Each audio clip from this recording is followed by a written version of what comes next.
估下咩叫大頭蝦？大頭嘅蝦。蝦係點食法㗎？搣嗰個殼先食。定你連殼食㗎？我唔係連殼，我食生嗰啲嘅。蝦個頭大唔大㗎？細中。點解會覺得有個大頭蝦呢3個字嘅？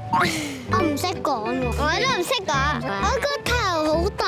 咁你係咪蝦啊？我係魚，唔係我係豬，因為我屬豬年。講答案。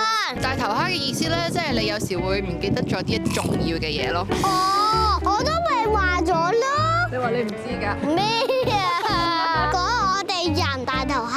有時你有啲咩好重要嘅嘢會唔記得咗㗎？做功課，唔記得咗返學，唔記得嗰個煲燶咗。邊個唔記得個煲燶咗啊？媽咪，佢成日都好難，成日都眼瞓啊，好多嘢都唔記得。如果一仔話你係大頭蝦，你會點啊？會咯。呢啲係雞同鴨講喎。